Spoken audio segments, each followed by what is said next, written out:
Entire HMDA master ప్లాన్లో ఒక premium zone ఉందంటే అదే గ్రోత్ కారిడార్. దీన్నే స్పెషల్ డెవలప్మెంట్ జోన్ అంటారు అండ్ మల్టిపుల్ యూజ్ జోన్ అంటారు.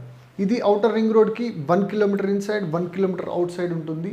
పింక్ కలర్లో స్టార్ మార్క్స్ని కలిగి ఉంటుంది. ఇక్కడ అన్ని రకాల అప్రూవల్స్ వస్తాయి. లైక్ సాఫ్ట్వేర్ బిల్డింగ్స్ కన్స్ట్రక్షన్ చేసుకోవచ్చు, హాస్పిటల్స్ కన్స్ట్రక్షన్ చేసుకోవచ్చు, హై రైజ్ టవర్స్ కన్స్ట్రక్షన్ చేసుకోవచ్చు, ఎడ్యుకేషనల్కి సంబంధించిన బిల్డింగ్స్ కన్స్ట్రక్షన్ చేసుకోవచ్చు. అన్ని రకాల కన్స్ట్రక్షన్ అనేది దీనిలో కన్స్ట్రక్షన్ చేసుకోవచ్చు. అండ్ ఇక్కడ ఫ్లోర్ రేషియో పరిమితి అనేది ఇక్కడ ఉండదు.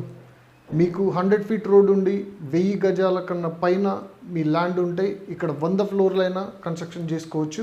గ్రోత్ కారిడార్లో ఇన్ఫ్రాస్ట్రక్చర్ ఎలా ఉంటుందో తెలిస్తే మీ మతిపోతుంది. అవును, 100 feet roads, 120 feet roads, 200 feet roads, ఇలా ఎంటైర్ గ్రోత్ కారిడార్ నిండా రోడ్లే ఉంటాయి. మీరు ఒక డైరెక్షన్లో 300 మీటర్స్ నుంచి 500 మీటర్స్ వెళ్ళక ముందే మీకు ఒక రోడ్డు తగులుతుంది. అంటే అర్థం చేసుకోండి ఎన్ని రోడ్లు ఉంటాయో. గ్రోత్ కారిడార్ కంప్లీట్గా డెవలప్ అయిన తర్వాత ఎంటైర్ హైదరాబాద్లోనూ ఒక రిచెస్ట్ ఏరియా ఉందంటే అది గ్రోత్ కారిడార్ మాత్రమే. సో మీ దగ్గర బాగా డబ్బులు ఉంటే వెంటనే గ్రోత్ కారిడార్లో ఇన్వెస్ట్మెంట్ చేయండి.